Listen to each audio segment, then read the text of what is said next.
Hello everyone, good afternoon. स्वागत है आपका आपके चैनल हिस्ट्री वर्ल्ड में। हम यहाँ पर डिस्कस कर रहे हैं 1857 की क्रांति।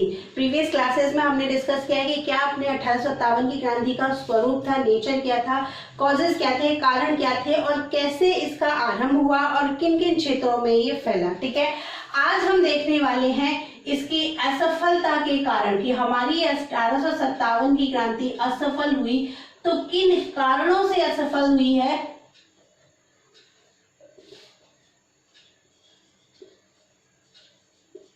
और इस 1857 की क्रांति के क्या रिजल्ट रहे या क्या परिणाम रहे हैं। ठीक है, इन दोनों पॉइंट्स में हम आज डिस्कस करने वाले हैं कि ये हमारे 1857 की क्रांति क्यों असफल रही और इसके बाद में भी 1857 की क्रांति के क्या रिजल्ट रहे, क्या इसके परिणाम रहे हैं। तो सबसे पहले डिस्कस करेंगे असफलता के कारणों पर कि किन कारणों से ये जो है हमारी क्रांति असफल रही। देखो, जैसे कि हम सब जानते हैं कि जो 1857 की क्रांति थी, 1857 का जो विद्रोह था बहुत तेजी से फैला था। ठीक है, समूचे भारत में ये विद्रोह फैला था, लेकिन फिर भी ये जो विद्रोह है ये सफल नहीं हो सका, या हम ये कह सकते हैं ये संपूर्ण राष्ट्र को आंदोलित नहीं कर सका। ठीक है, हमने देखा कि कुछ पर्टिकुलर क्षेत्रों में ही अपने अपने नेता का नेतृत्व प्रदान कर रहे हैं, ये समूचे भारत में नहीं फैल सका, सभी लोग, पूरे राष्ट्र को, पूरी जनता को ये आंदोलित नहीं कर सका। ठीक है,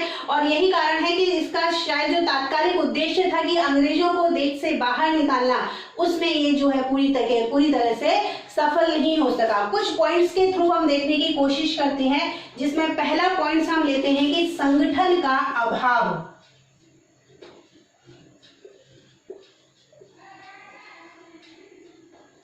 देखो, जैसे कि हम सब जानते हैं कि हमारे 1857 की क्रांति में अलग अलग क्षेत्रों में अलग अलग लोग, अलग अलग नेता इसको नेतृत्व प्रदान कर रहे थे। ठीक है, लेकिन जहां तक हम अंग्रेजी सेना को देखते हैं, अंग्रेजी सेना आधुनिक अस्त्रों से सुसज्जित थी। ठीक है, एक तरीके से संगठित सेना थी, आधुनिक हथियारों से सुसज्जित थी, लेकिन वहीं अगर हम भारतीय योद्धाओं को देखें तो इनमें उद्देश्य, स्थान और क्षेत्र की विभिन्नता के कारण, क्योंकि अलग अलग क्षेत्र से कुछ सैनिक असंतोष की वजह से कर रहे थे, कुछ लोग अपने राजाओं में जो असंतोष था कि जो डॉक्ट्रिन ऑफ लैप्स की जो नीति थी उसके अगेंस्ट कर रहे थे, अपने राज्य को राजा प्रदान न कर राज्य को हड़पने के लिए ये लोग युद्ध कर रहे थे, क्रांति कर रहे थे। ठीक है, तो उद्देश्य, स्थान और क्षेत्र की विभिन्नता के कारण इनमें कोई एक मजबूत संगठन तैयार नहीं हो सका। सभी लोग अपने अपने क्षेत्र में नेतृत्व प्रदान कर रहे थे। अखिल भारतीय स्तर पर कोई भी इसको एक नेतृत्व प्रदान नहीं कर सका कि भाई सभी जगह का, चाहे वो असम हो, चाहे बिहार हो, चाहे दिल्ली हो, कहीं भी हो, एक ही नेता पूरे आंदोलन को नेतृत्व प्रदान करे, ऐसा इस में नहीं हो सका था। ठीक है, दूसरा अगर हम देखें तो दूसरा था अधिकांश नरेशों का, भारतीय नरेशों का अंग्रेजों का पक्ष लेना।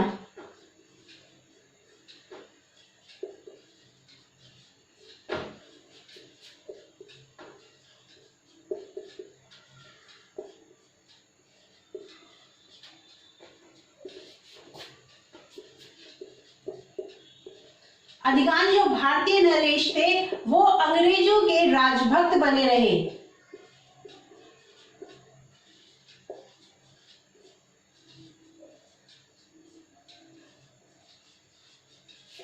ठीक है, बहुत से ऐसे थे जो इस आंदोलन में भाग ले रहे थे।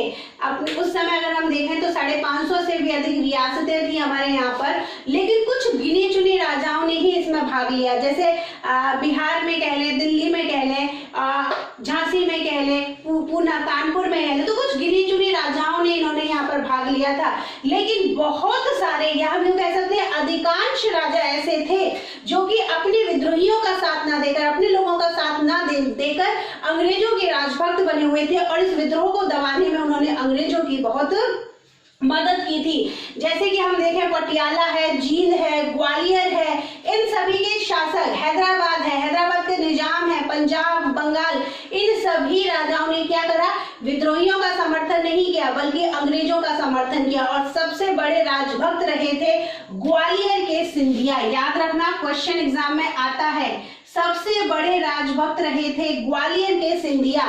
क्यों आता है क्वेश्चन ये इंपॉर्टेंट, ग्वालियर के सिंधिया क्यों इंपॉर्टेंट है? क्योंकि लॉर्ड कैनिंग का एक कोटेशन है कि अगर ग्वालियर के सिंधिया, अगर सिंधिया ने विद्रोहियों का साथ दे दिया होता तो हमें आज ही बिस्तर अपना गोल करना पड़ता। ये कैनिंग का कोटेशन है, कैनिंग ने कहा है। तो इसलिए ये क्वेश्चन बना है कि अंग्रेजों के सबसे बड़े राजभक्त कौन सा राजवंश रहा? तो ग्वालियर का सिंधिया है, जो कि अंग्रेजों के सबसे बड़े राजभक्त बनकर इस क्रांति के समय रहे थे। तीसरा है एक निश्चित उद्देश्य का अभाव।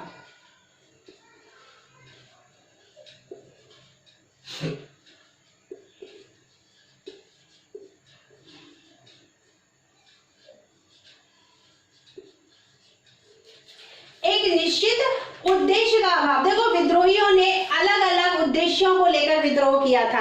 जैसा कि हमने देखा कि कुछ तो ऐसे थे जो सैनिक व्यवहार से असंतोष थे, कुछ ऐसे थे जो अपने राज्य में होने वाले अंग्रेजों के हस्तक्षेप से असंतोष थे। तो अलग अलग उद्देश्य था इनका, अलग अलग उद्देश्यों को लेकर इन्होंने अपना नेतृत्व किया था या विद्रोह किया था। भविष्य को लेकर कोई पर्टिकुलर उद्देश्य इनके सामने या पर्टिकुलर योजना इनके सामने स्पष्ट नहीं थी। इसीलिए वीडी सावरकर जी ने कहा है, वीडी सावरकर की यहाँ पे एक कोटेशन बहुत ही फेमस है। उन्होंने ये कहा है कि यदि लोगों के सन्मुख एक सुस्पष्ट रूप से एक आदर्श रखा गया होता, एक उद्देश्य स्पष्ट किया गया होता तो शायद स्थिति कुछ और ही होती। ठीक है, इसके बाद में हम देखें तो एक अपना प्रमुख कारण आता है कि कुशल नेतृत्व का अभाव।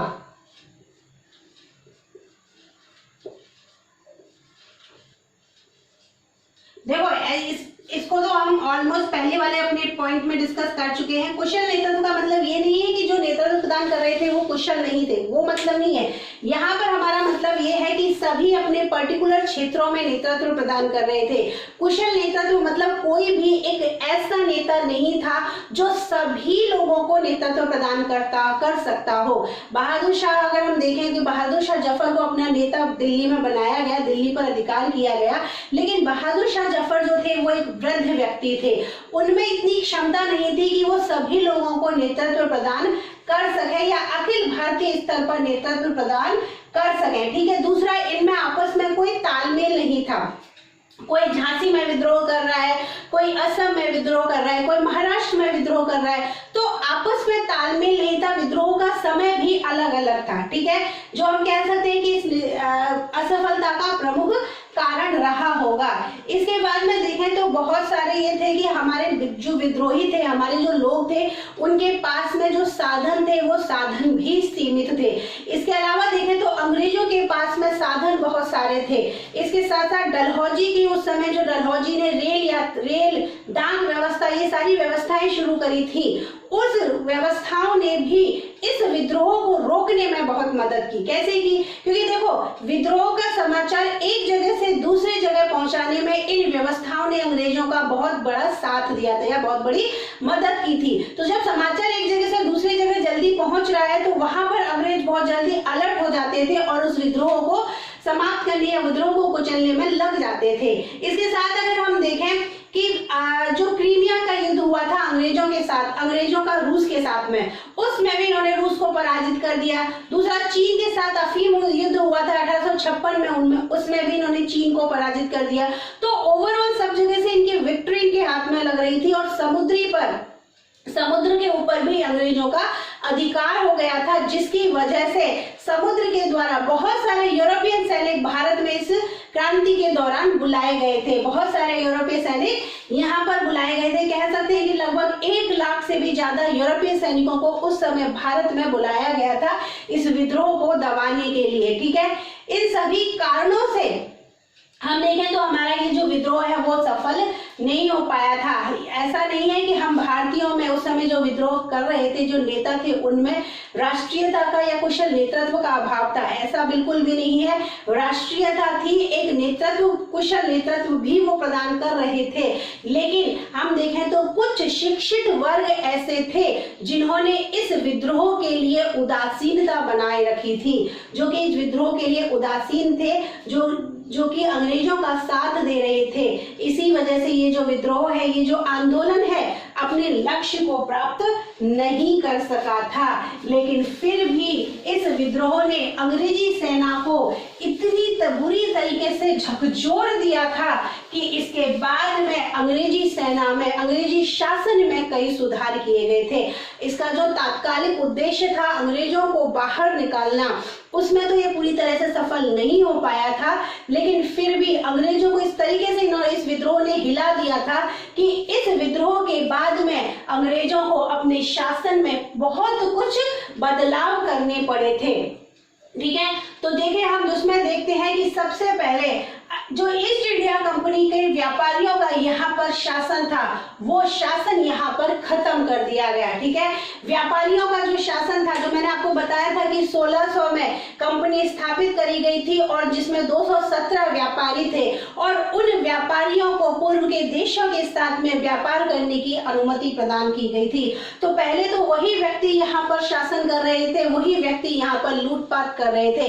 लेकिन इस क्रांति के बाद में इस व्यापारियों के शासन का समाप्त कर दिया गया, व्यापारियों के शासन का खात्मा कर दिया गया और उसकी जगह ब्रिटिश संसद और ब्रिटिश ताज का शासन शुरू हुआ।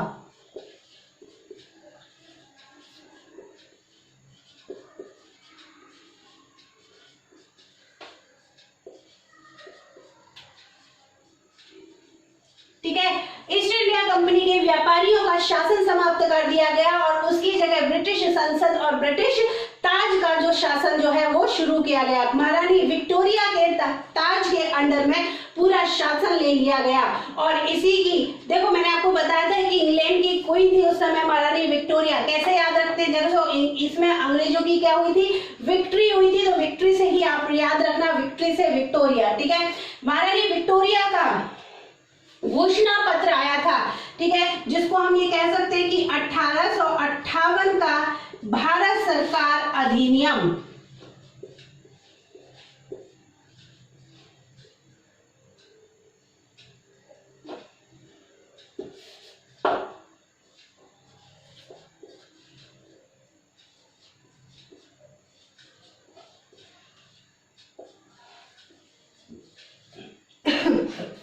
चार्टर एक्ट का नाम क्या है? भारत सरकार अधिनियम 1858 को। इसके तहत एक घोषणा की गई जो कि क्वीन विक्टोरिया की घोषणा थी, जो कब की गई? 1 नवंबर 1858 को की गई। कहां पर की गई? तो इलाहाबाद के मिंटो पार्क में की गई। इलाहाबाद के मिंटो पार्क में एक दरबार का आयोजन किया गया था और वहीं पर इस घोषणा करी गई। यह वहीं पर इस महारानी विक्टोरिया का जो पत्र है उसको पढ़ा गया। ठीक है, और पढ़ा किसने था? तो उस समय कौन था गवर्नर जनरल? वो था कैनिंग, लॉर्ड कैनिंग। तो लॉर्ड कैनिंग ने ही इस घोषणा पढ़ा था, इस पत्र को पढ़ा था। ठीक है, इसमें क्या लिखा गया था? इसमें ये लिखा गया था कि पहले बात तो इसमें ये क्लियर लिखी गई थी कि यहाँ पर व्यापारियों का शासन समाप्त कर दिया जाएगा और ये जो शासन है पूरा का पूरा ब्रिटिश संसद और ब्रिटिश ताज के क्राउन के अंडर में पूरा का पूरा शासन अब हो जाएगा। उसके बाद में जो यहाँ पर गवर्नर जनरल की उपाधि थी, वो गवर्नर जनरल की उपाधि खत्म करके वायसराय की उपाधि दी गई। ठीक है, वायसराय की उपाधि दी गई। और भारत के पहले वायसराय कौन बने थे?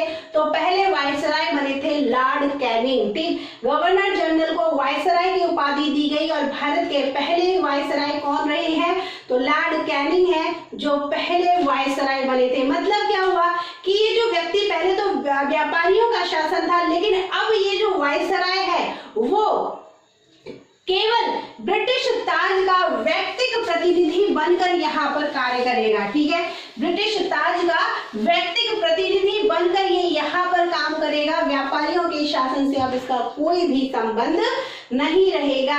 इसके साथ में ये देखा गया कि देशी राज्यों की जो अखंडता पहले ध्वंस कर दी गई थी, देशी राज्यों को जो अंग्रेजों ने अपने साम्राज्य में मिला लिया था, वो अखंडता बाद में इनको वापस कर दी गई, वो अखंडता इनकी मान ली गई और जिसका जो राज्य था वो राज्य उनको वापस दे दिया गया।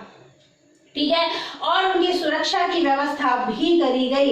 इसके साथ में ये कहा गया कि जो भी विद्रोही थे जिन्होंने भी आत्मसमर्पण कर लिया, अगर वो किसी अंग्रेजों के हत्या से संबंधित नहीं है, ठीक है, कोई भी विद्रोही जिसने आत्मसमर्पण किया है, अगर वो विद्रोही किसी भी अंग्रेज की हत्या से संबंधित नहीं है तो उसे पूरी तरीके से माफ कर दिया जाएगा। ये परिणाम थे 1857 की क्रांति के बाद में। ठीक है, इसके बाद में उन्होंने सेना के पुनर्गठन के लिए, क्योंकि देखो सैनिक, सबसे पहले तो सैनिकों ने ही विद्रोह शुरू करा था, उसके बाद में ही सबने किया, तो सैनिकों के पुनर्गठन के लिए एक आयोग की स्थापना की गई। आयोग याद रखना, आयोग है अपना पील आयोग।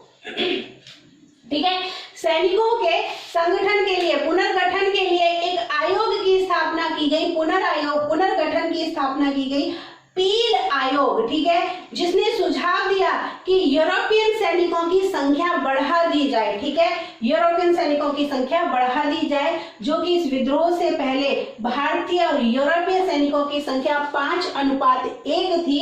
इस विद्रोह के बाद 2:1 कर दी गई, भारतीय और यूरोपीय सैनिकों की संख्या। ठीक है, भारतीय और यूरोपीय सैनिकों की संख्या जो कि विद्रोह से पहले 5:1 थी, विद्रोह के बाद में ये 2:1 कर दी गई। ठीक,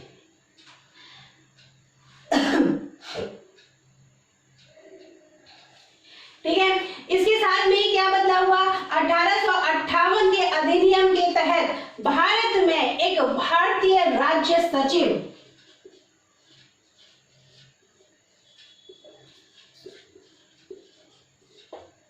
भारत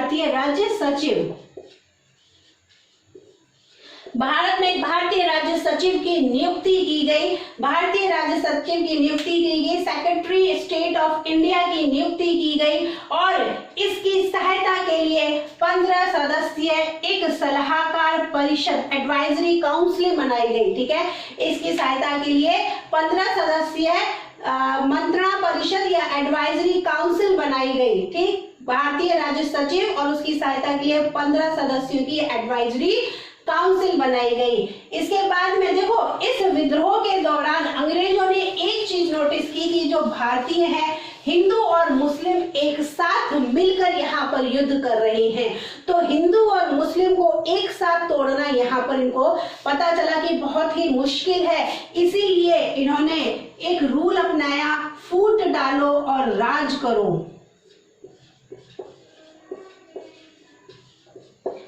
फूट डालो और राज करो की नीति का, डिवाइड एंड रूल नीति का इन्होंने पालन किया। 1857 की क्रांति के बाद हम देखेंगे तो इन्होंने हर जगह इसी रूल को, डिवाइड एंड रूल को इन्होंने पूरी तरीके से फॉलो किया।